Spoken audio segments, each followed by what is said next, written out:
É com todo gosto que aqui estou. Permiti-me, antes de começar a entrar no livro em si e na palestra, neste tema, agradecer esta generosidade. É muita amizade que nos une e a amizade também tem estes efeitos. Tem a generosidade. São palavras muito generosas sobre um humilde trabalho meu.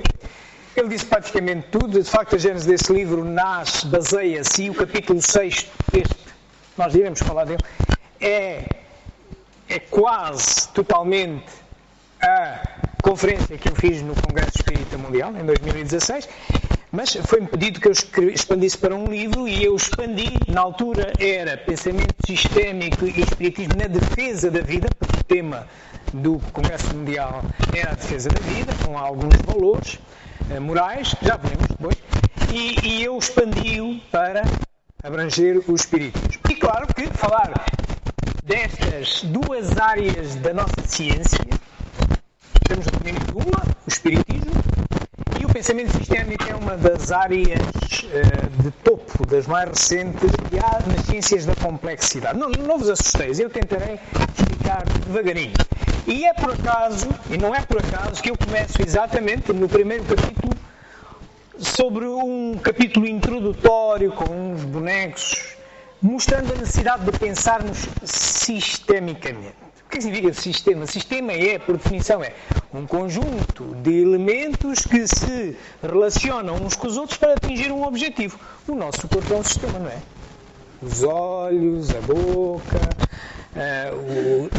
jogam todos uns com os outros para que nós vivamos. Um carro é um sistema, não é? Tem umas rodas, um motor e tal, e aquilo tudo é para andar. É preciso estabelecer relações. Nós estamos à volta de o espiritismo é um sistema, não é? Então não tem uma série de bases filosóficas, aqui estão elas, 5 delas, há mais. Deus, Espírito, Encarnação, pluralidade dos mundos,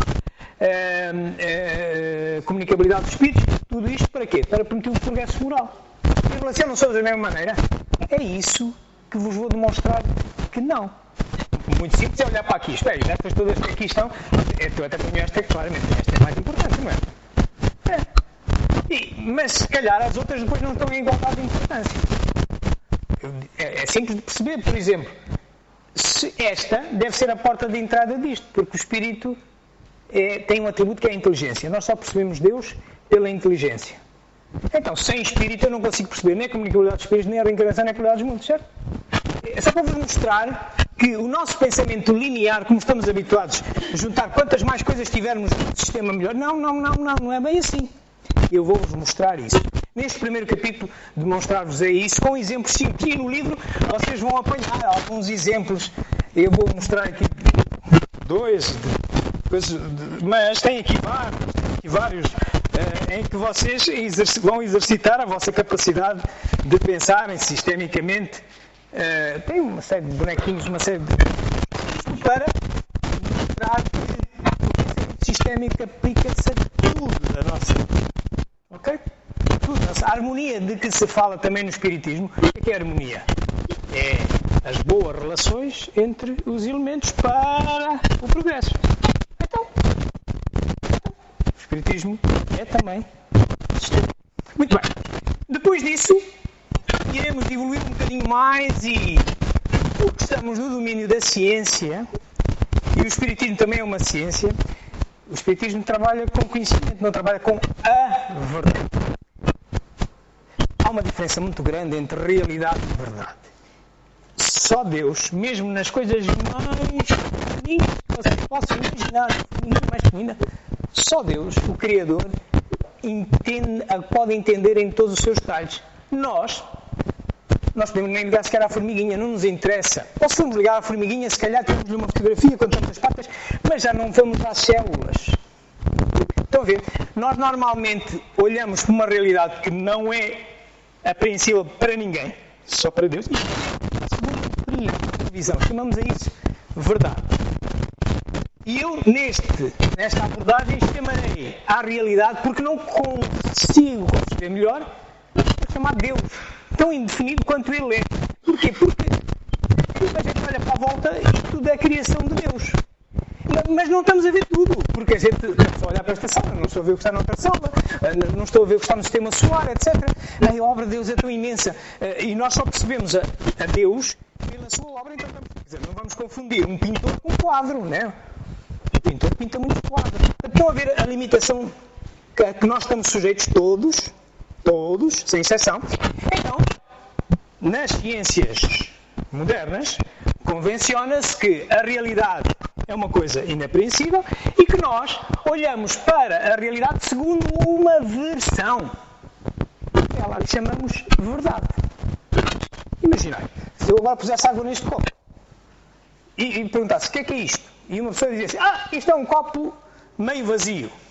Outro dizia, isto é um copo meio cheio. E eu dizia, isto é um copo com 50% de água e 50% de água. E os três estamos certos. De uma realidade. E ainda falta aqui mais coisas. Estão a ver? Portanto, nós vemos qualquer realidade segundo uma versão. E ninguém advogue que seja dono da verdade. Não é mesmo. Deus.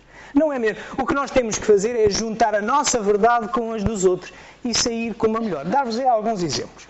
Portanto, o que é a verdade? Eu vou-lhe chamar vida. Né? Se a realidade é isto, nós intuímos Deus pela sua obra. Pelo que nós vemos, pelas relações. Então, é a vida, não é? É o que nós chamamos, é vida. É a vida. Nós chamamos a vida para tudo. É o que vemos, é o que pensamos, é a vida. É a vida. Ok? Chegando ali, já viram que nós estamos a reduzir alguma coisa, porque não temos capacidade para mais. Muito bem, dentro da vida, existem muitas coisas.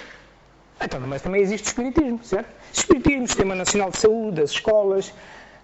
existe uma série de coisas. E também o Espiritismo. E o Centro Espírita. E que se relacionam, por acaso o Espiritismo relaciona-se com o Centro Espírita, não é? E os Espíritas com o Centro Espírita e com o Espiritismo. Estão a ver? É assim, não é? Ou estamos a contar alguma coisa que não me pensa. Se calhar estamos a alertar para uma coisa que todos nós sabemos. Ok? Só que estamos a dar um tratamento científico. Vou-vos mostrar como é. Muito bem, e claro que dentro do sistema espiritismo existe lá, já vimos, há vários elementos, um deles é o espírito. Nós já vimos que para chegarmos a questões da defesa da vida, obriga a atos inteligentes, não é? Eu para regular a minha conduta moral, primeiro, tenho que aprender, tenho que fazer um desenvolvimento intelectual, diz assim a lei do progresso, a lei moral do progresso, e depois vou colhendo ilações e resulta o progresso moral. O que é que eu fiz? Fiz um ato inteligente. No livro dos Espíritos há lá uma pergunta que diz assim, que a resposta diz, a inteligência é um atributo do Espírito. Certo? Então, daqueles sistemas desses todos, o Espírito é aquele que contém todos os conjuntos de valores morais pensados que nos permitem chegar ao objetivo da defesa da vida. Está a ver a relação? Isto é, bem-vindos ao pensamento sistémico. Muito bem. Então, vamos começar por aqui. É o primeiro capítulo deste livro, como vos disse, a necessidade de pensarmos sistemicamente.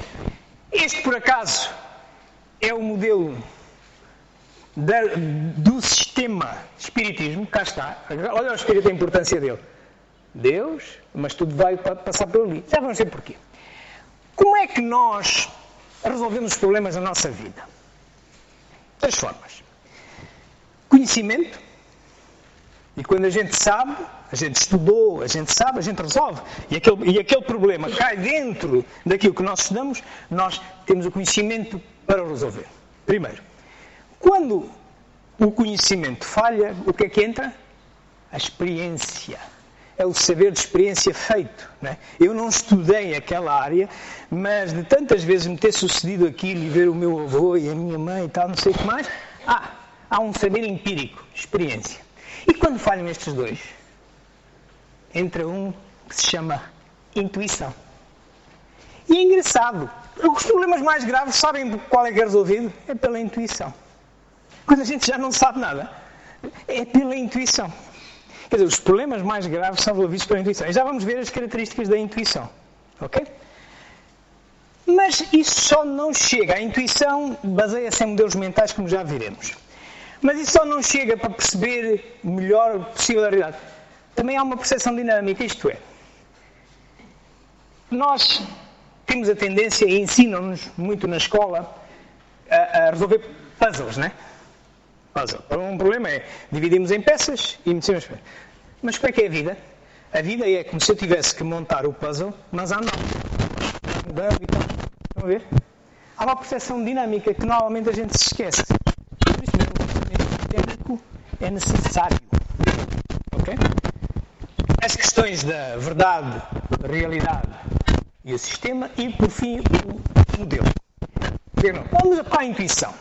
Na intuição, como eu vos dizia, eu apresento-vos uma série de problemazinhos para vocês pensarem. Vamos colocar um dos que vem no livro, que eu coloquei no livro.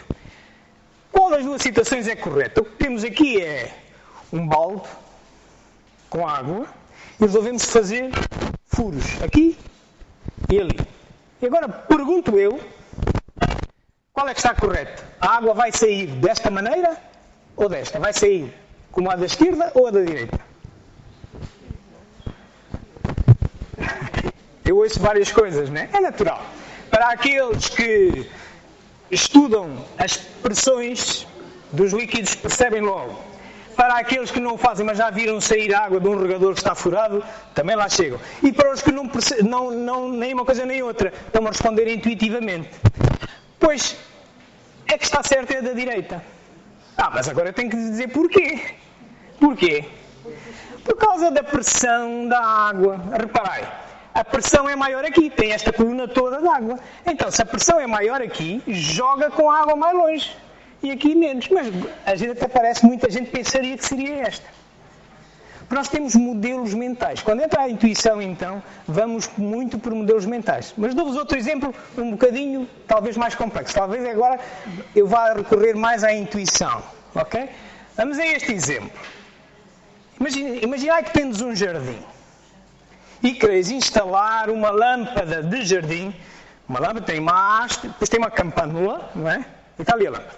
E quereis que essa lâmpada acenda quando o sol desaparece, quando o sol se põe, deixa de haver luz do sol, deixa de haver luz, e ela é um sensor fotoelétrico e vai disparar a lâmpada e mandar acender. Quando o sol nasce, passada a noite, creis que ele manda apagar a luz. Pergunto eu, montou aqui ou montou ali? Qual delas está certa? À esquerda ou à direita? Esquerda, direita. Só pode ser esta. Mas de novo, tenho que explicar porquê. E aqui começamos a ver uma característica do pensamento sistémico. Temos que pensar nos efeitos. Também Kardec remontava. Dos efeitos remontava às causas. Portanto, porquê é que só esta dá garantias? Alguém me ajuda? O que é que acontecia se eu montasse aqui?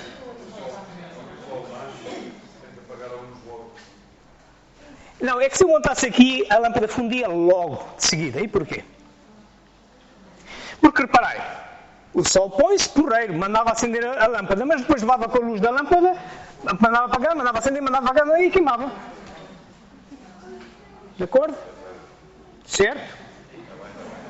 Temos que habituar-nos a pensar assim.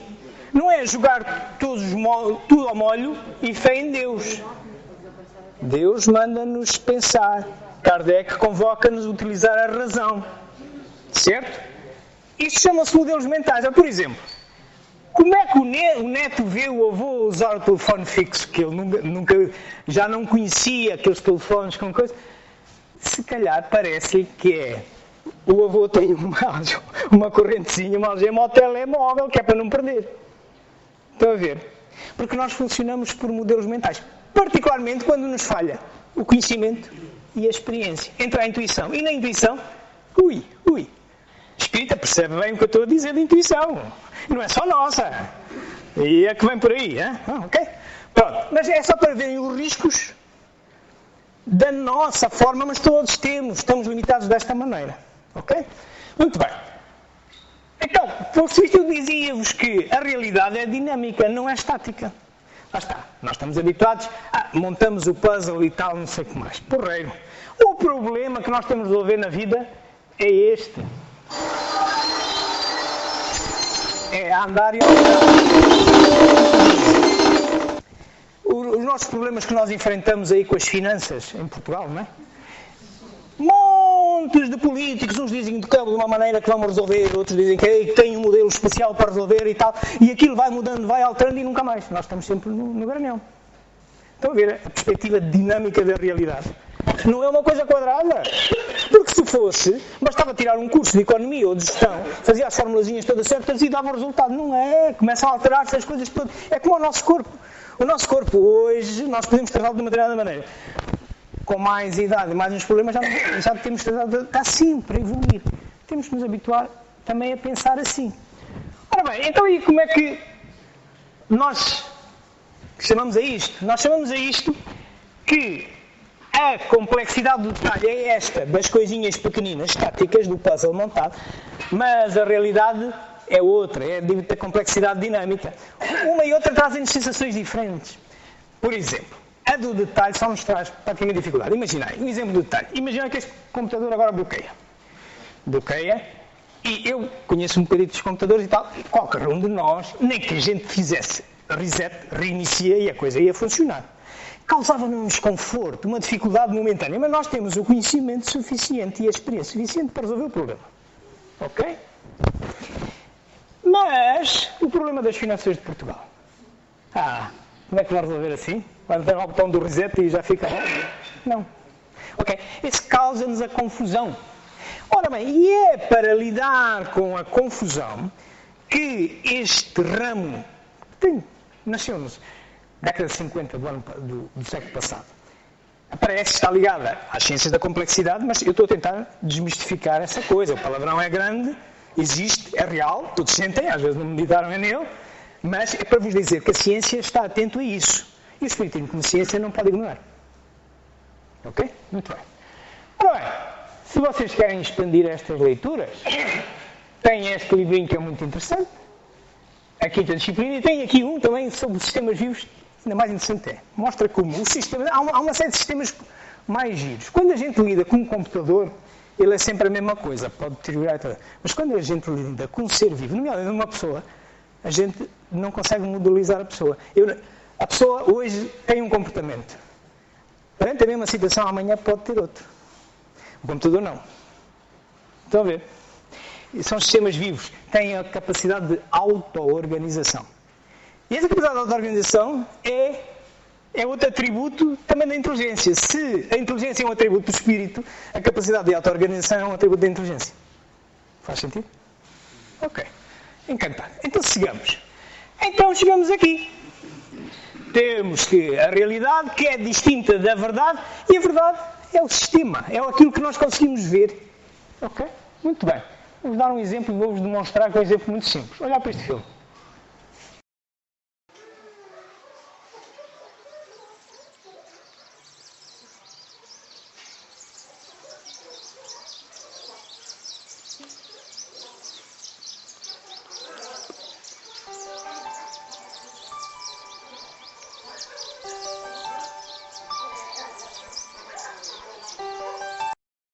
A realidade é isto. Isto passa-se num museu do Norte de África. Nem vou arriscar a defini-la, porque nunca conseguiria definir, ok? Mas é isto. Agora imaginai que um indivíduo que já sabia o que é que era, vai direto à janelinha e vê isto e tira uma fotografia para levar para casa para mostrar. Só está a ver uma parte, não é? Outro que tinha mais pressa é que passou de lado, tirou outra fotografia. Este é o copo meio cheio, o copo meio vazio.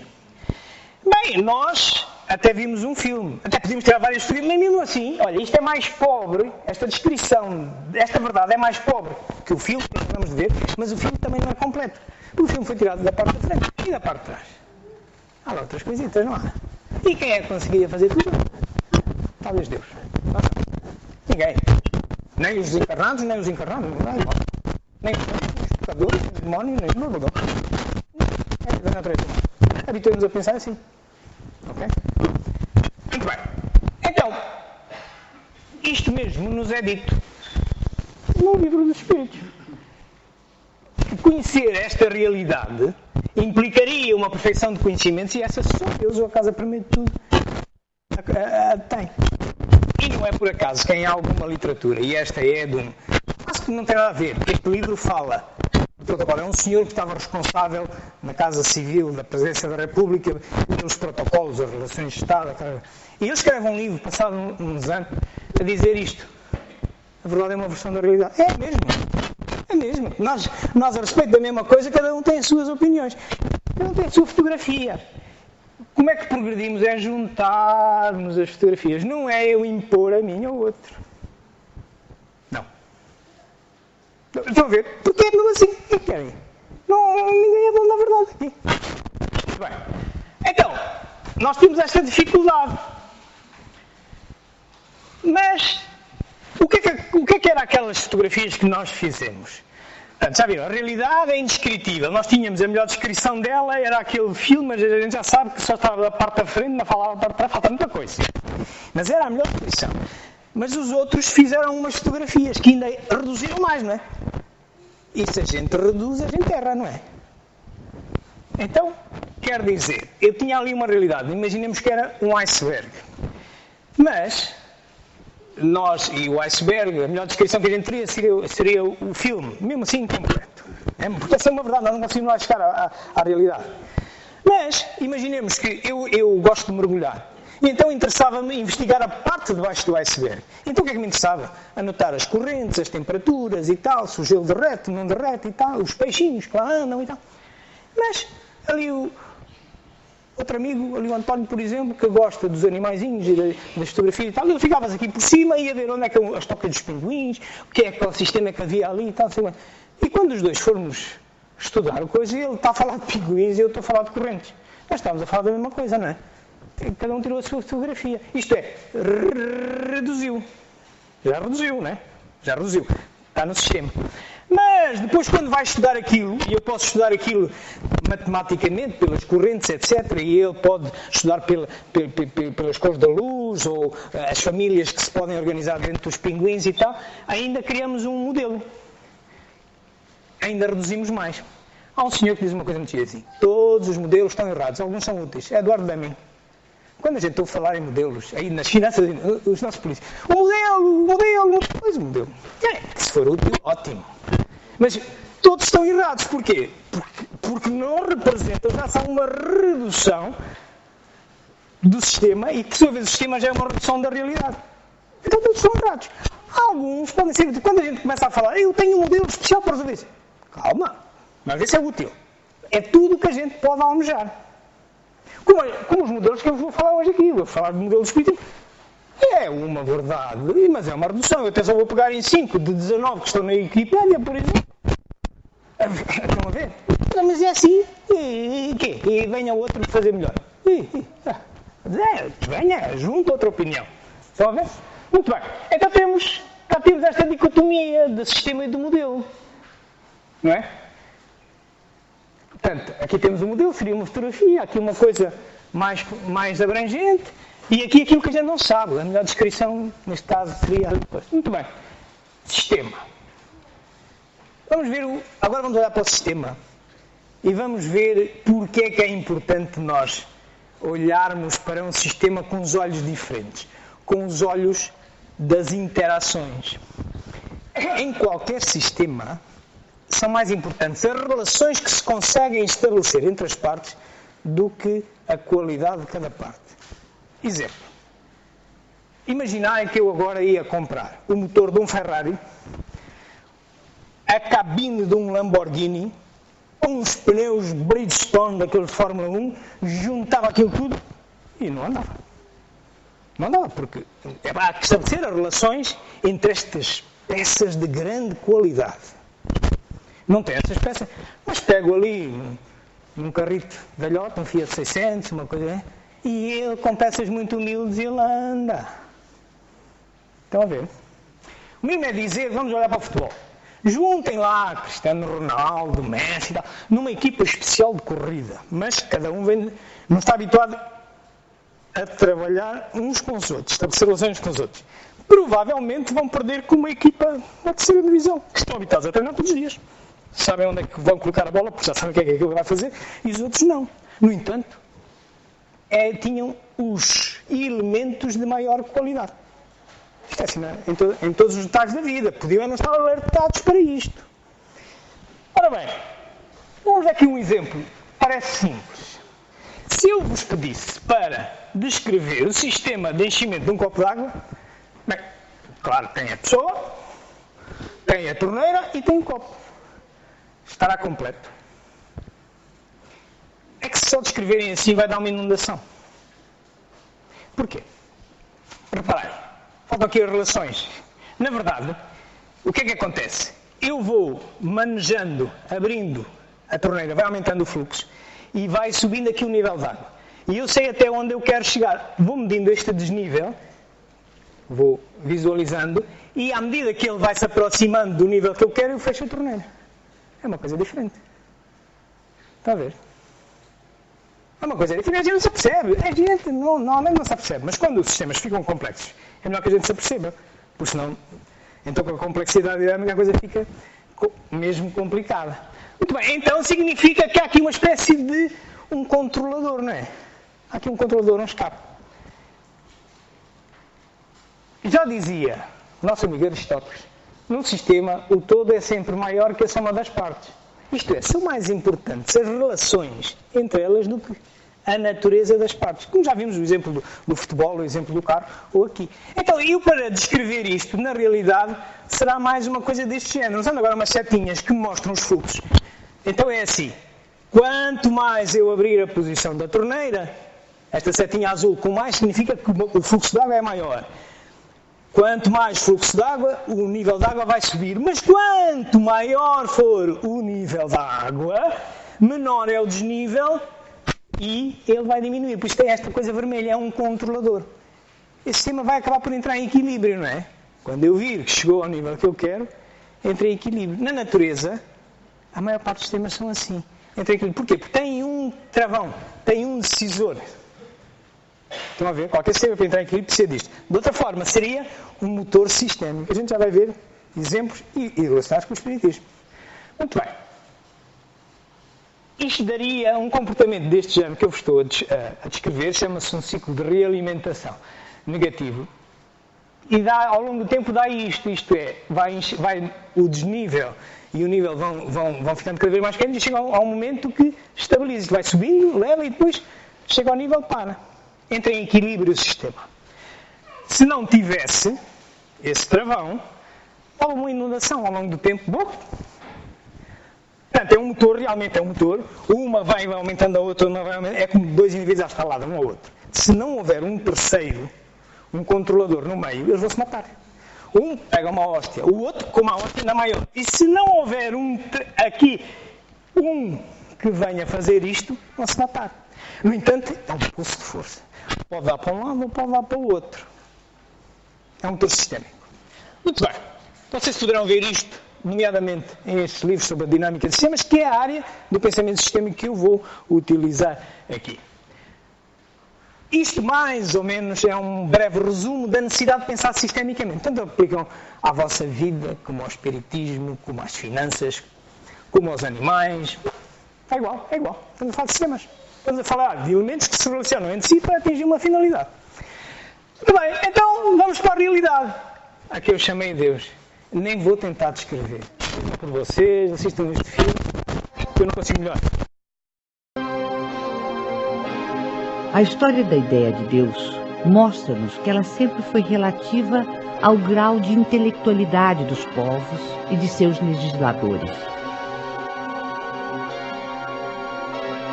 Na antiguidade, Júpiter empunhava o raio, Apolo conduzia o sol, Netuno senhoreava os mares, mas se de um lado a ignorância havia humanizado Deus, a ciência lhe confere dimensão mais inteligente e, portanto, mais próxima dos atributos da divindade.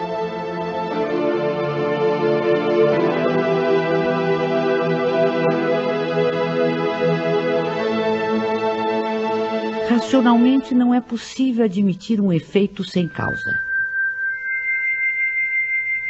Olhando o universo imenso, a ordem e harmonia a que obedece a marcha dos mundos inumeráveis,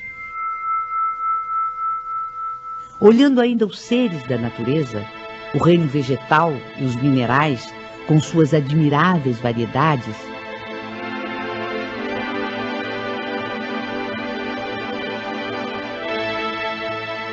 sondando também o mundo microscópico com incontáveis formas unicelulares, toda essa imensidão, profusão e beleza nos obriga a crer em Deus como causa necessária. O feto não pode conhecer a dimensão de quem lhe dará a luz, da mesma forma que o homem é incapaz de perceber Deus em sua divina essência. Mesmo depois da morte, dispondo de faculdades perceptivas menos materiais, não pode ainda o espírito imperfeito perceber totalmente a natureza divina. Como recém-nascido, precisará crescer e evoluir para aos poucos adquirir entendimento. Espero terem ficado com a mesma sensação de incapacidade minha. Esta é uma descrição possível das melhores que eu conheço de Deus. Isto é alguma descrição? Eu consegui dizer o que é Deus? Não consegui. Subjacente está que eu só lá consigo intuir, através do meu raciocínio, sobre um sistema que é coisas da vida, é obras dele. É os quadros do autor, mas o autor pinta muitos quadros. Eu só estou a ver um. Estão a ver? Ok. Isto é alvo do segundo capítulo. No primeiro, a necessidade de pensar sistemicamente. No segundo, tentar alertar-vos para o que é a realidade. Ok? No capítulo seguinte, nós iremos tratar da verdade. Ora bem, mas já vos disse que se a gente não consegue apreender a realidade, a gente lê sistemas, lê uns flashes, umas fotografias e tal. E o que é que eu vejo sobre isto, ao espiritismo da vida? Eu vejo que Deus seria a realidade. Eu já estou aqui a limitá-lo. Como é que eu ia para mostrar um boneco, como é que eu ia mostrar? Já estou a cometer um erro. Deus não tem limites, Deus é infinito, Deus é eterno. Mas pronto, compreendei, perdoai, está bem? Perdoai a minha inépcia. Mas pronto, Deus envolve em tudo isto. Envolve o quê? Envolve a vida, porque nós vermos Deus, vemos a obra dele. E tentamos chegar lá compreendendo a obra dele. Então chamemos a isto vida, seria o sistema, seria a verdade seguinte. Mas dentro da vida está o espiritismo, mas estão outras coisas. Está o centro espírita, está a nossa vida, está a escola, o hospital, isto, aquilo, o congresso espírita, blá blá blá, está tudo. Mas pronto, a gente já reduzimos só o espiritismo. Antes do espiritismo, está lá o espírito, está lá o espírito. A gente já viu que só através do espírito, de um atributo de espírito, é que a gente consegue elaborar isto que estamos aqui a conversar. Certo? E é dentro desse espírito, que era um elemento do sistema espiritismo, que por sua vez dá origem a um conjunto de valores morais que é os tais de defesa da vida, que foi apresentado no Congresso Mundial. Podem ser outros, vamos ver aqueles. Mas não interessa. O que interessa não é a natureza dos elementos em si, é as relações que conseguem estabelecer entre eles, como já vimos no sistema. Portanto, isto seria a aproximação à verdade que nos vai permitir entrar no terceiro capítulo. A vida. Nós olhamos para a realidade segundo a vida. E lá está o reducionismo. Certo? Ora bem, então, olhando aqui, pegando aqui outra vez no nosso caso, o que é que a gente via? Que a vida está aqui, incluía o espiritismo, o espírito, defesa da vida, mas claro, inclui mais coisas. Olha, o 8º Congresso Espírita, a religião, a saúde, a economia, há mais coisas, mas nós já estamos a reduzir e só enviar por ali. Ok?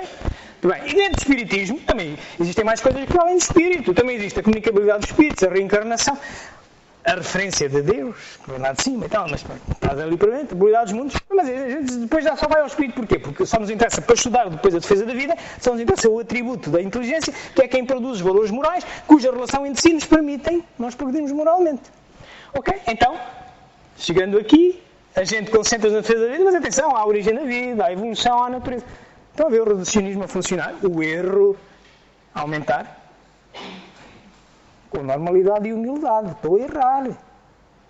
Mas algum de vocês não errará como eu? Ok. Encantado da vida. Muito bem. E então, posta esta primeira parte nestes 3 primeiros capítulos, então agora avancemos para 2 aplicações práticas no espiritismo. Então vamos começar pelo sistema espiritismo. Uma forma de olhar para o sistema espiritismo, já que eu tenho que reduzir, não vou tratar, se fosse tratar dos 19 elementos que vem na Wikipédia, alguns são duplicados, não é? Normalmente consideramos que, bem, Deus, Espírito, comunicabilidade de espíritos, reencarnação, pluralidade dos mundos. Muito bem.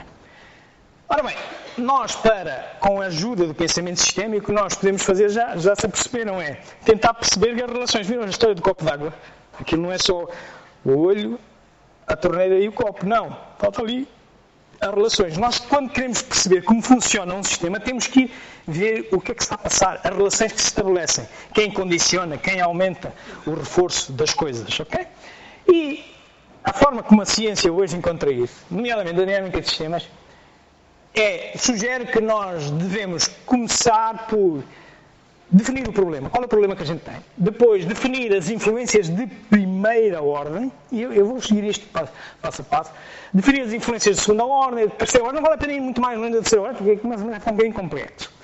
Identificar os ciclos de alimentação, onde é que estão os motores sistémicos, aqueles que aumentam, os dois que estão à estalada e que aumentam, põem um sistema, é um motor verdadeiro sistema, onde é que estão aqueles que reduzem, e depois construir o chamado diagrama causal. A melhor maneira, mais simples, é nós criarmos um diagrama causal. Efeitos e causas, com aquelas setinhas, que é o que vai dar origem àquela capa do livro também. E nós percebemos, afinal, como é que se influenciam uns aos outros. Não é tudo ao molho e fé em Deus.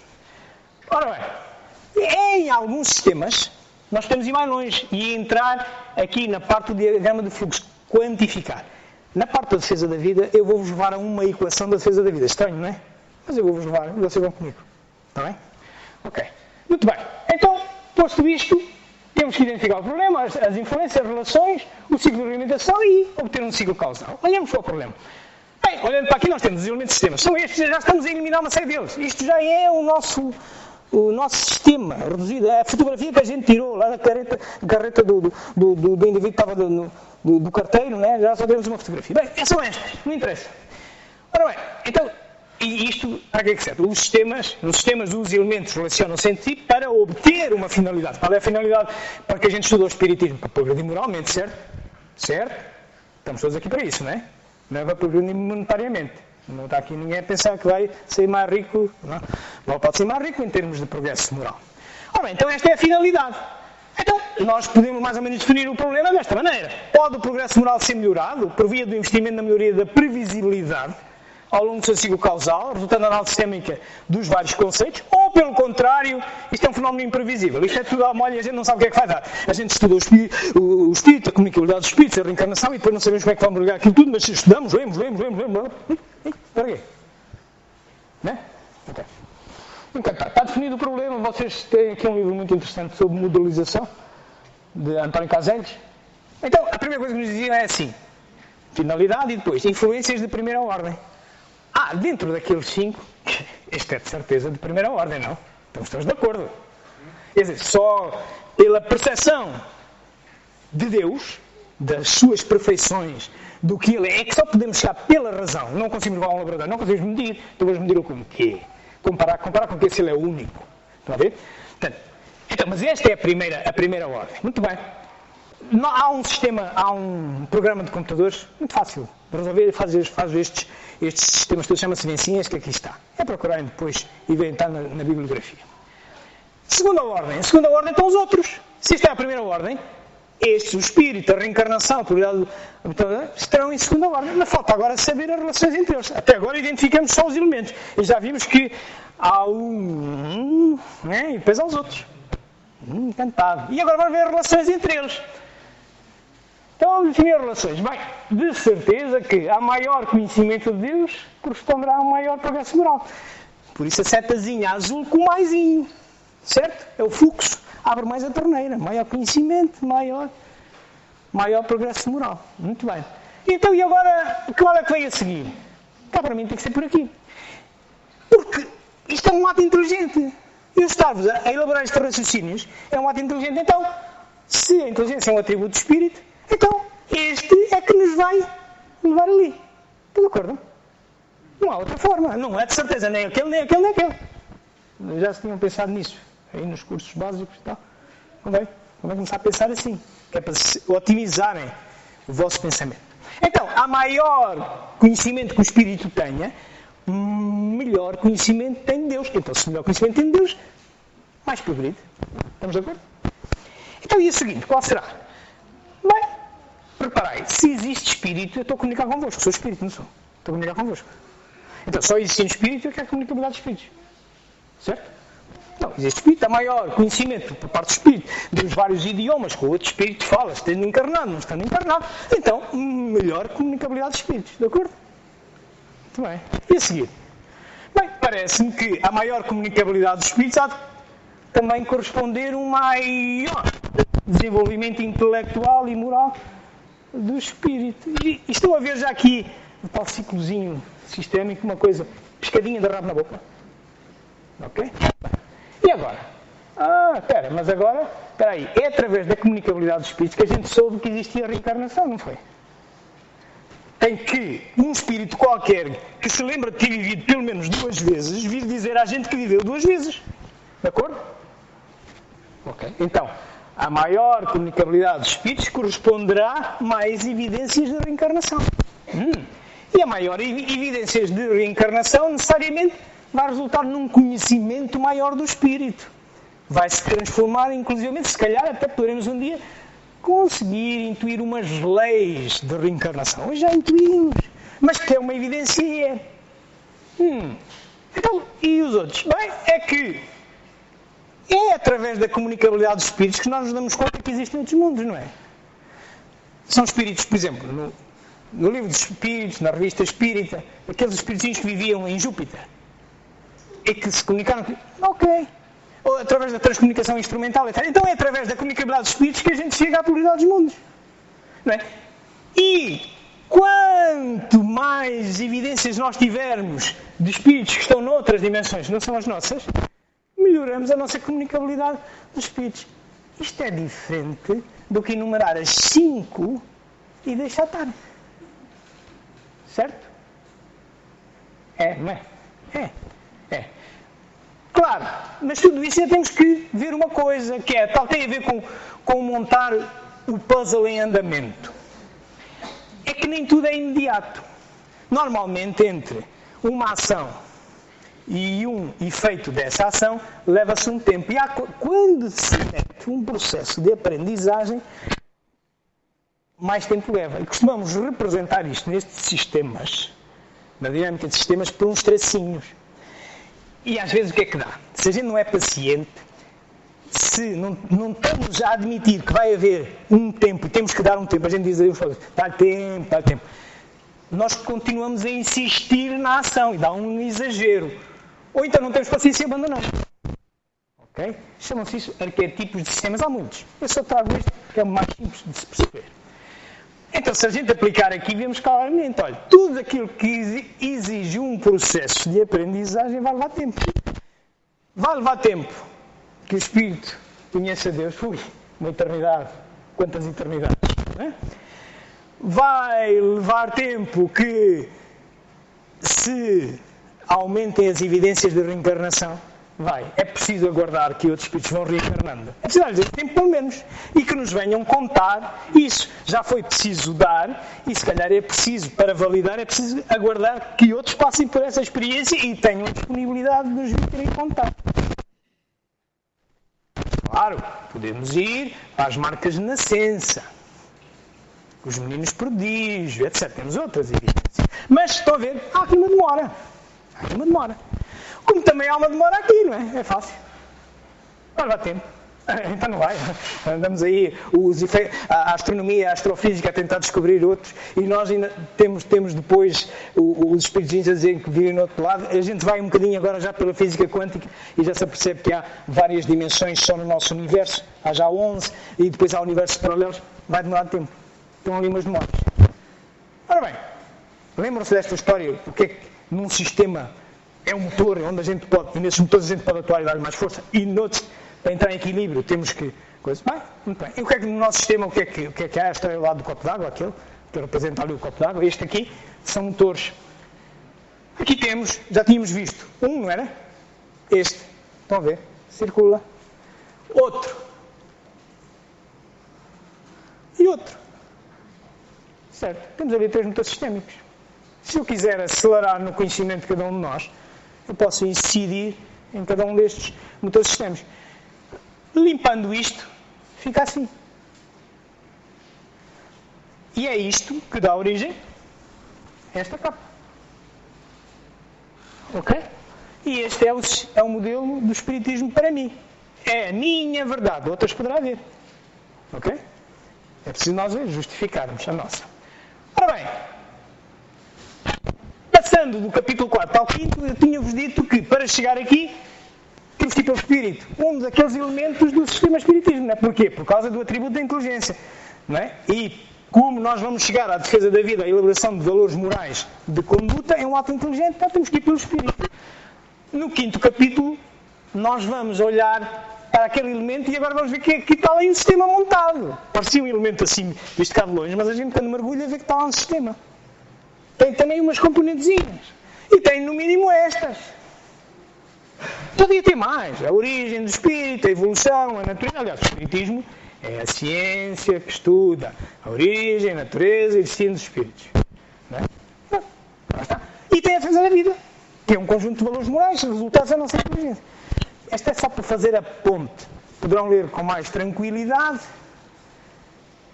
nesse capítulo 5º do livro. Feita a ponte, estão a ver onde é que vem bater. O Congresso Espírita Mundial dizia que era a defesa da vida e dá uma série de valores e tal para aquilo. Muito bem, então é aqui que é aqui que eu vejo que se situa, por estas razões que eu vos apontei. Então, mergulhemos no último capítulo, que é o 6º capítulo e que realmente corresponde a essa conferência que eu fiz no Congresso Espírita Mundial. E é uma aplicação idêntica, vamos seguir o mesmo processo, mas até que vamos conseguir um bocadinho mais longe. É um diagrama de fluxo. E vou-vos mostrar uma equação de defesa da vida. Como é que é possível? Vocês vão ver. É possível, é? É possível. Ora bem, o que é que nos propunha o Congresso Mundial? O Tó saberá isto melhor do que eu. Estava na Federação, mas, portanto, cogitou-se lá na Federação, julgo eu, porque eu nessa altura eu só via publicado. Há uma série de valores, são estes que aqui estão. Os assuntos em debate eram amar a vida, amar o próximo, e dizia que é uma questão de dado, uma questão de lealdade, uma série de coisas. Valores morais, alinhados. Umas coisas e outras. Ok? Que abordagem é que eu tomei? O convite era, isolem lá, cada um escolha o que quiser, apresentem um trabalho sobre isto e nós depois temos uma comissão que vai estudar isto. E eu resolvi fazer assim como estou a mostrar. Olha, isto é um sistema. Porquê é que eu vou agarrar só num? Eu vou tentar mostrar que aquilo é que é o maior? Não. Isto tem que funcionar em tudo. E por isso é que fizeram a asneira de me convidar para escrever este livro. Mas pronto. Ok. Pronto. Ok. Tudo bem. Muito bem. Ao pôr isto, necessariamente eu fui buscar este conhecimento que eu estou a tentar transmitir. Então, claro, eu tenho que fazer um diagrama causal daqueles valores todos que aqui estão, depois tentar ir ver se consegui um diagrama de fluxo, se eu conseguir quantificar alguma coisa, eu vou conseguir alguma coisa, e depois vou tirar umas conclusões. Eu olhei para isto, embora se leia mal, se reparem, amar o próximo é uma questão de atitude, amar a vida é uma questão de atitude. Estão a ver uma repetição?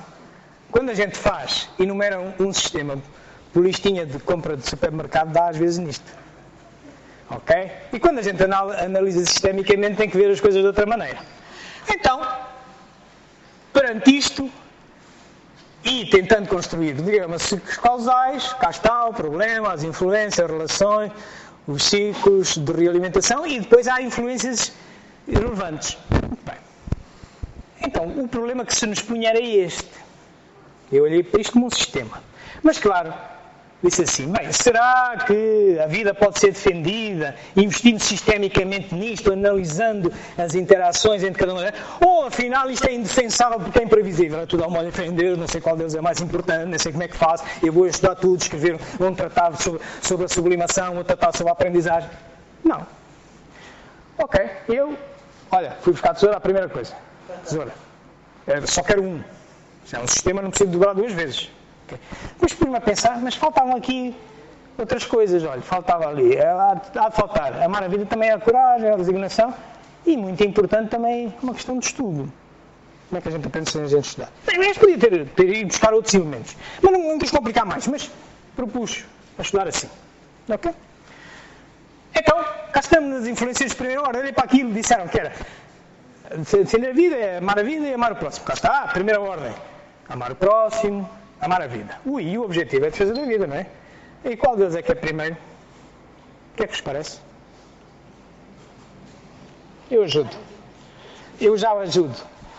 Amar o próximo, tinham-nos dito naquela lista de supermercado e tal, que eu fui com eles, tem pelo menos a aprendizagem, a atitude, lá está a tal atitude, só vai aparecer uma vez, sintonia, ok, deste lado, influenciam este.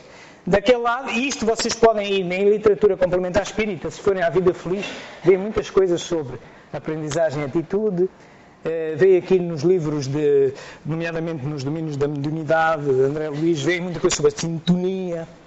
Okay? Do outro lado, no amar a vida, temos a dádiva, a visão, a sublimação, a lealdade. Já fiz desaparecer a atitude, fica só dali, depois põe lá umas setinhas. Vamos ver a coisa. Okay? Pronto, isto seriam os de segunda ordem em cada lado e também vocês poderão consultar desde ali um livro de Emmanuel através de Chico Xavier, Céu e Inferno, relativamente à escolha, lealdade, temos aqui o Evangelho, sublimação, visão na Gênesis, enfim. E depois temos os outros que eu acrescentei, que seriam de terceira ordem em relação a estes. Quer dizer, o estudo é que leva à aprendizagem, é que melhora a atitude, etc. Como a sublimação tem que ser a coragem e a resignação que vão melhorá-lo. Ok. E tem ali uns livrinhos que, se quiserem ler, está tudo na bibliografia. E está apontado quando e o que é que eu fui buscar para justificar as relações. Ora bem, então, olhando para isto, perguntava-vos eu, então, é este primeiro ou aquele? É assim. Isto é, se a vida inclui o próximo, portanto, então a vida é que representa a verdade sobre a realidade, como vemos Deus. A defesa da vida, eu para defender tenho que primeiro amá-la.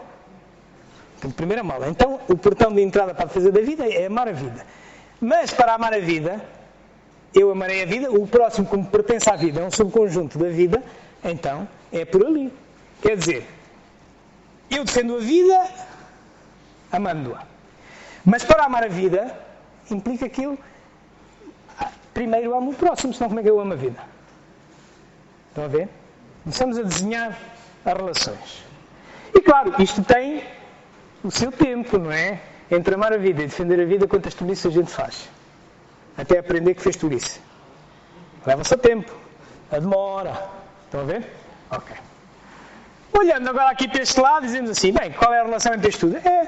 Parece-me que a aprendizagem, que leva demora, é um processo intelectual, leva demora, para se amar o próximo a gente tem que aprender a amar. Tem que aprender a amar, e leva tempo. E amar-se a si próprio, como estás a dizer, bem. Quanto maior sintonia eu desenvolver e tiver com o próximo, mais eu vou amar o próximo. Quanto melhor atitude eu tiver, mais eu vou amar o próximo. Olhando para aquele lado, olha, está ali um vermelhinho já, é engraçado. Porquê? Reparem, deste lado, por exemplo, a sintonia, quanto maior a sintonia, também ao nós sintonizarmos com mais pessoas, nós abarcamos maior conhecimento e podemos escolher. Nós, para escolher, temos mais hipóteses de escolha quando temos maior conhecimento, quando sintonizamos com mais coisas, certo? Mas, quando vamos exercer a escolha, se a escolha nos permite amar a vida, essa escolha é condicionada por onde? Pela visão. A visão que eu adquiro sobre a vida vai-me permitir eu exercer a minha escolha, o meu livre-arbítrio de uma forma melhor. É um condicionador. A maior visão, menor volume de escolha. Isto é, eu sou mais seletivo. Estão a ver a torneira? A pessoa a controlar, a medir o desnível? Okay? É um fluxo negativo ali daquele lado. Também, a aprendizagem condiciona essa visão. Como é que eu condiciono a visão sobre as coisas? É pela aprendizagem. Eu, ao aprender coisas, tenho uma visão mais afinada, que por sua vez me vai condicionar a escolha. Portanto, e continuando neste processo, temos aqui fluxos positivos entre a dádiva e a sublimação para a lealdade que condiciona a visão. Porquê condiciona a visão? Se eu for leal a alguém, eu estou a condicionar o meu comportamento em relação aos valores que ambos defendemos. E estou a condicionar necessariamente a divisão. Como estou a condicionar a dádiva? Se eu estou a ser leal a alguém ou a uma ideia, não sou leal a outras, não sigo por outras. São condicionadores. Ok? Portanto, continuando este tipo de raciocínio, e eu depois deixo para vocês lerem, é só para vos indicar por onde é que vão os tiros. Temos aqui, vocês já estão a começar a ver a aparecer aqui uns motores sistémicos, não é? Uns ciclos de realimentação. Cá está, olha, um ali, outro aqui, outro grande aqui, outro ali, outro aqui. Um negativo, um estabilizador, um da torneira que fecha, que controla, um que mete equilíbrio. Ok?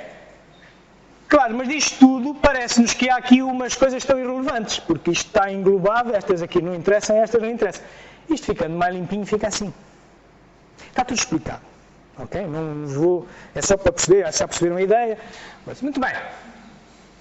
Mas claro que, se tínhamos um diagrama de ciclo causais, como é que funcionam estes valores morais? Que afinal não é tudo amor e fé em Deus. E já vamos ver que a aprendizagem tem um valor muito importante. Será que podemos quantificar isto? Podemos. E vamos entrar num diagrama de fluxos. Vamos tentar escrever equações, uma equação de defesa da vida com isto que a gente viu, com estas relações. Vamos ver quais são os elementos-chave que aqui há e depois vamos simular a ver se a coisa é assim ou não. E depois vou pegar uma metáfora, vou pegar no Space Shuttle para isso. Vocês dirão assim, como é que este vai quantificar isto? É louco. Os cientistas são loucos. Muito bem, uma forma simples é esta. Reparem, isto chama-se comparação de pares múltiplos. É um algoritmo da investigação operacional. Não interessa, mas é muito simples. É assim, vocês querem atribuir pesos relativos, vocês querem tomar uma decisão na vossa vida. E a decisão que vocês têm de tomar tem estes fatores, eles podem ter menos. Quer dizer, mas qual deles é o mais importante? Uma forma de o fazer é, põem-nos todos, aqui é o A, o B, o C, comparam-nos uns com os outros, basta só preencher metade da coisa. O que é que isto quer dizer? Amar a vida. Amar a vida é mais importante que amar o próximo, é o mais importante de todos. E vou repetindo a letra. Se algum me parecer que é de igual importância, eu dobro a letra. Portanto, o que vocês veem por aqui é que a sintonia mais importante que a coragem e mais importante que o estudo, e o estudo aqui seria o que estaria menos importante aqui. Ora bem, se eu agora contar estas letras todas, se a importância, imaginemos, a importância vale 100%, 100, um valor 100. Se eu contar as letrinhas todas, não é, dividir por 100, eu consigo chegar a uns pesos relativos. Divido a importância pelo número de vezes. Um que se repete 18 vezes é mais importante do que se repete só 2. E tem uns fatores. Certo? Estão comigo ainda? Ótimo. Bestial. Então, é simples escrever uma equação de defesa da vida. Certo? Eu gosto que sorriam, porque é assim mesmo. É possível.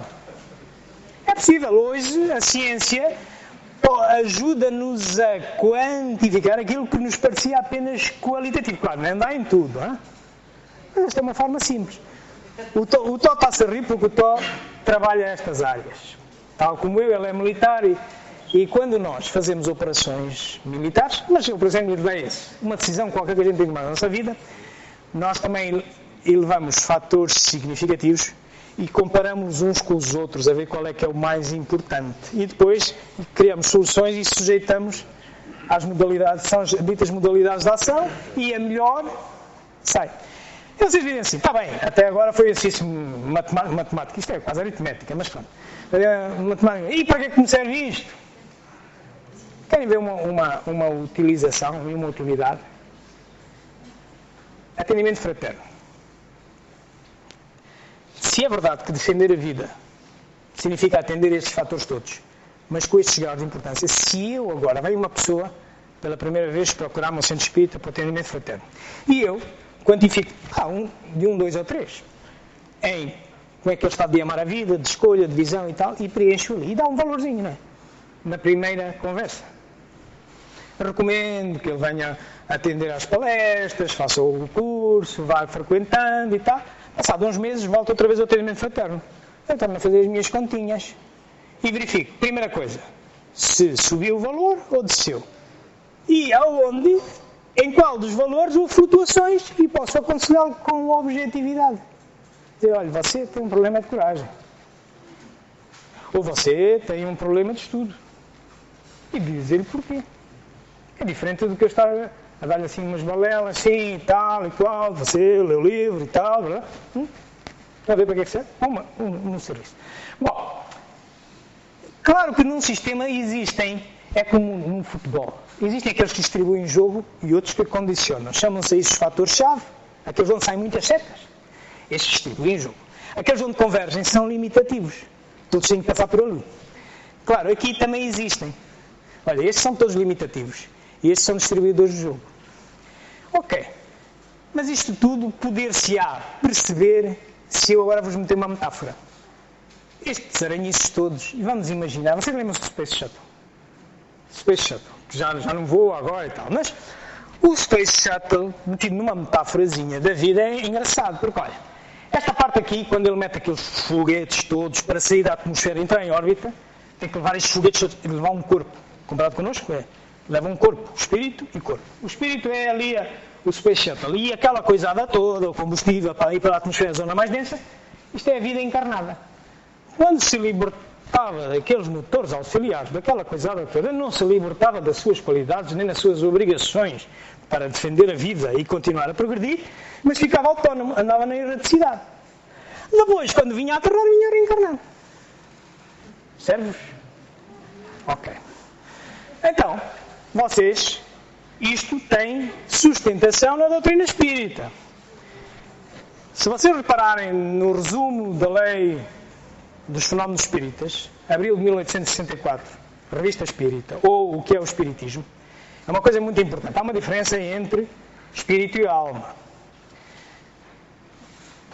O que é que nos diz a doutrina espírita? Diz-nos que a alma é um ser simples, o espírito é um ser duplo porque é constituído por alma e perispírito, e o ser humano é um ser triplo porque é constituído por alma, perispírito e corpo. Segunda parte, pergunta 14, o que é o Espiritismo? 1959. Ou, resumo da Lei dos Fenómenos Espíritas, abril de 1864. Uma coisinha rápida de ler. Então quer dizer que nós temos uns elementos que é alma, perispírito e corpo. E claro, quando é só a alma, é um ser simples. Quando é que nós estamos nessa posição? Provavelmente num planeta divino.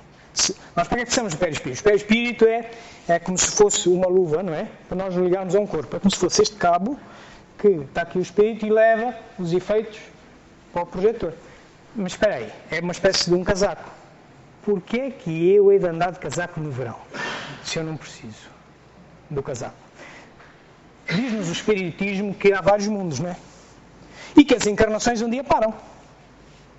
No dia em que parem as encarnações, para que eu quero para o Espírito? É para pensar, e não estou a dizer que é a verdade. Pensai como eu. Por isso, Kardec escreve, no que é o Espiritismo, que filosoficamente há uma diferença entre espírito e alma, embora, dada a nossa linguagem, porque não conseguimos ver o efeito inteligente sem uma manifestação física, o perispírito é físico, nós indistintamente jogamos uma coisa e outra. Muito bem. Ora bem, o que é isto? Ora, nós aqui, na erraticidade, nós temos alma e perispírito, que dá espírito, não é? Porque vamos continuar a reencarnar, não é? Ok? Aqui, nesta fase e nesta, ainda nos adiciona ali o corpito. Portanto, somos seres triplos, na encarnação e na reencarnação, e somos seres duplos na erraticidade. Somos seres duplos. Temos alma e perispírito igual a espírito, alma mais perispírito igual a espírito. Somos seres triplos porque temos alma mais perispírito e corpo igual numa correspondência matemática espírito mais corpo, nestas duas fases. Tem essas duas obras para... Muito bem. Então olhamos agora para o Space Shuttle. Então vamos lá ver. O Space Shuttle é o espírito. Portanto, o Space Shuttle tem que continuar a lidar com todos estes valores morais para defender a vida, mesmo quando está na erraticidade. Não é só quando tem motores auxiliares. Então, nós temos aqui a pilotagem, necessariamente, há de estar ali, não é? Portanto, aqui são os componentes de ligação, onde tem a parte dos eletrónicos, etc. Aqui são as superfícies de voo. Portanto, e depois tem aqui uns motores aqui. Ora bem, tudo isto tem uma correspondência ali. Reparem. Então, o que é? Se o objetivo é defender a vida, o que é o objetivo mais importante, o que condiciona, é amar a vida. Esta é a cabine de pilotagem, onde está a decisão. Para defender a vida, eu primeiro tenho que amar. E quanto mais amar, eu vou melhor defender. Então é a cabine de pilotagem. Uma parte de comunicações é a segunda mais importante. Eu, sem comunicar com os outros, sem comunicar comigo próprio, alterar os meus comportamentos, etc., eu não vou conseguir progredir. Então é amar o próximo. Estão a ver? Como aqui nós temos o leme, este é o leme de direção. Vai para a esquerda, vai para a direita. É a escolha, não é? Não vos parece? Seja a escolha.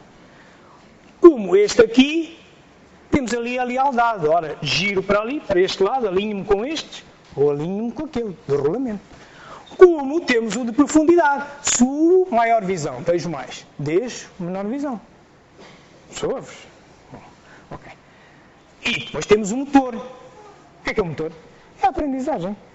Como é que a gente defende a vida? No fim, é aprendendo a amar a vida, a amar o próximo, a conhecer-nos melhor. Então, muito bem, este motor tem que existir.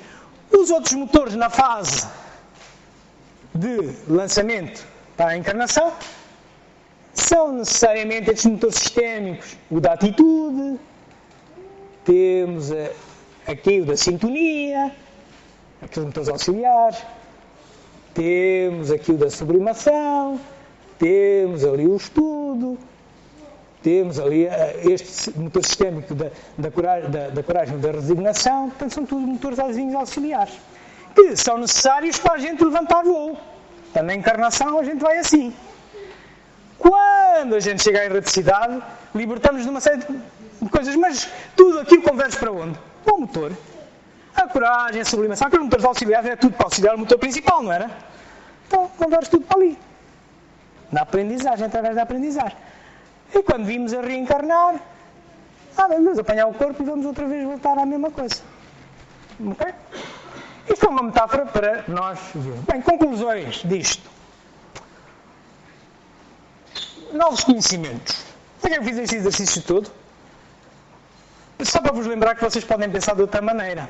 E espero que vos tenha demonstrado que, a partir de hoje, pensai um bocadinho em qualquer coisa, pensai no que é que se passa lá dentro, na dinâmica que está lá dentro, nos efeitos, nas relações.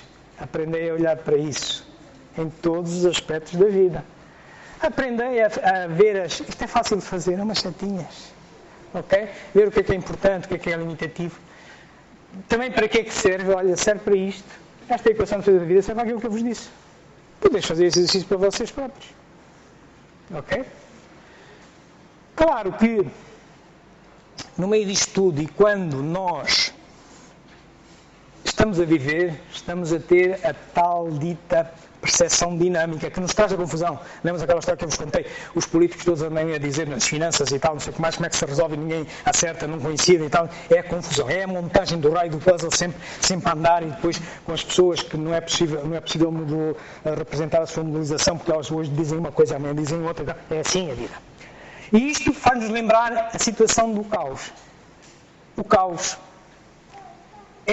nas ciências da complexidade, no pensamento sistémico, a definição de caos é a transição de um estado de ordem ao outro mais elevado. No entanto, corriqueiramente, o que nós dizemos associado é com perda de previsibilidade, confusão. É este género. Vocês vão ali, vão para o trabalho hoje, e subitamente vem um engarrafamento enorme. Vocês já não sabem a que horas vão chegar ao trabalho, começam a telefonar e perguntam, mas a que hora é que vai chegar afinal? Não sabem. Perderam a previsibilidade. Não sabem o que é que se passou, portanto, perderam a previsibilidade. Mas agora reparai, e estão numa situação de caos, mas agora reparai que vem um helicóptero da polícia ter convosco e vos convida a subir. E vocês vão para um nível de informação mais elevado, onde vêm mais coisas, e o que é que vocês veem? Afinal está tudo ordenado. Pois é, está ali o acidente. Até que há um caminho aqui à volta. O que é que aconteceu? Aumentaram o vosso conhecimento. Recuperaram a previsibilidade. Estão a ver a importância na aprendizagem? É por aí que vocês e todos nós saímos dos nossos problemas, que muitas vezes vemos pedir auxílio ao centro espírita, ao nosso amigo e tal, não sei o que mais. Quando vos dizem no atendimento, vá às palestras, vá estudar. A solução está em si. Nós só podemos ajudar. Mas é você que tem que aprender. É você que tem que recuperar a previsibilidade da sua vida. Entender as ligaçõezinhas na sua vida. Este livro é muito interessante. As 7 Leis do Caos. Está em espanhol, mas é muito chique de se ler. Ok? Graças a Deus que Deus nos arranjou o caos. Portanto, em que é que isto pode ser útil? No atendimento satânico, como a gente já viu. E claro, novos desenvolvimentos científicos do Espiritismo. O Espiritismo também é isto que nós acabamos de fazer. Aí pensavam que era só ler livros de Evangelho, coisa e tal, não pensar sobre ele, o que me disseram e tal. Não. O Espiritismo é para ser vivido, para ser estudado, é para ser discutido, é para ser interiorizado, é para ser aprendido. E nós não temos que nos minorar em relação a nenhuma ciência, nem destas últimas. Ok? Meus amigos, já vos preguei uma grande seca. Eu consultei para esta palestra, consultei estes livros todos. Claro que são livros que também consultei para escrever este livrinho, que é engraçado. Vocês encontram todos os bonequinhos, estão aqui os bonequinhos todos que a gente falou, portanto vocês podem seguir isto. Os bonecos estão... Ajudam. Ok? Cá está o livrito. Aqui também podem ver esta conferência que eu fiz no Congresso Espírita Mundial, que deu origem a este livro, aqui neste link. Este é o tal software de simulação em computador que nos permite fazer aqueles aranhiços. Ok? Existe hoje em dia, permite quantificar, existe. E pronto, eu, como habitualmente estou a gravar esta palestra também, eu vou publicá-la, amanhã ou depois, vou publicá-la neste canal Espiritismo, mas também acho que está a ser gravado aqui, pelo YouTube, para o canal da Associação. É só irem a Espiritismo, canal Espiritismo JG, também me apanho aqui no Facebook e tal, não sei o que mais. E estarei disponível para qualquer pergunta que me queiram fazer sobre isto ou outra coisa qualquer, mas aqueles que não tiverem tempo ou me quiserem depois detalhar comigo alguma coisa mais importante, tem aqui o meu e-mail, espiritismo.jg@gmail.com. E, meus amigos, estou à vossa disposição para qualquer pergunta que me queiram fazer. Perdoai tanto tempo que vos tomei. Obrigado.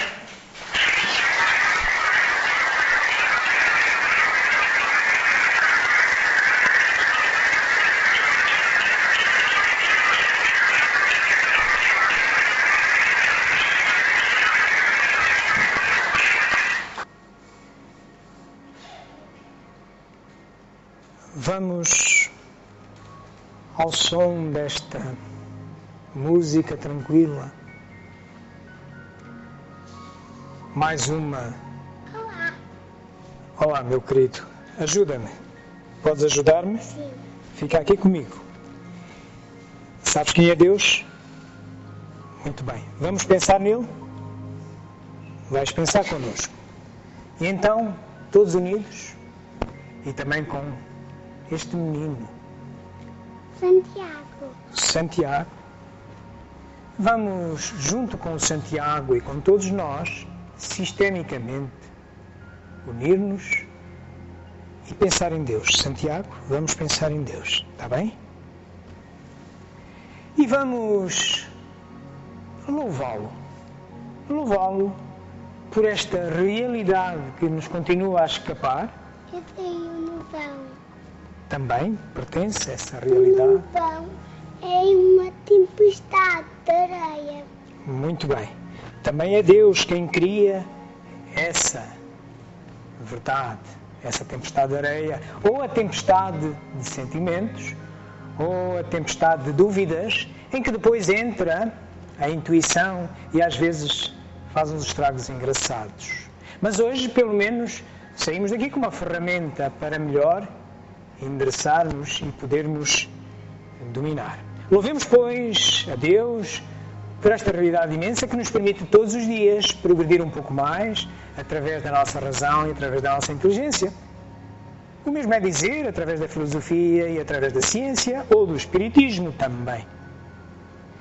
Agradeçamos a Deus a oportunidade que nos dá nesta encarnação, nesta viagem do vai e vem, em que estamos munidos de todos os motores, mas temos a densidade da vida e os obstáculos da vida para vencer. Agradeçamos-lhe ter este motor auxiliar que é esta doutrina maravilhosa, que nos ajuda a ver melhor. Parece o helicóptero da polícia que descobre porque é que o engarrafamento O existe. helicóptero da polícia é para ver os ladrões onde estão lá em cima. Que também os ladrões são nossos irmãos, são filhos de Deus, não é verdade, Santiago? Sim, e depois alguns ladrões têm helicópteros e os polícias o apanham com a rede, abrem a fechadura para apanhar o helicóptero dos ladrões. Certo. E tudo isso, como eles são filhos de Deus, nós devemos estar gratos por nos dar a oportunidade de os ajudarmos a perceber quando eles não estão a fazer bem e eles nos ajudarem a nós a nos protegermos melhor dessas vicissitudes, porque é assim que se defende a vida também. Diz, meu querido? Sentar ali. Podes sentar-se. Por fim, peçamos a Deus que nos ajude, nos abençoe. Abençoe o nosso amigo Santiago por esta ajuda que ela nos deu, maravilhosa, linda, singela, simples, mostrando a sua verdade sobre Deus e do que ele percebe também da sua intuição. E junto à nossa, peçamos a Deus que nos permita muitas e muitas aproximações destas, porque são outras verdades e nós só nos aproximamos dele quando soubermos unir todas e não combatê-las. Racionalmente, eleger as melhores, mostrar aos outros o nosso raciocínio, tentar contribuir para uma melhor verdade, um melhor filme e progredir. Bem-aja. Uma boa semana a todos. Obrigado, Santiago.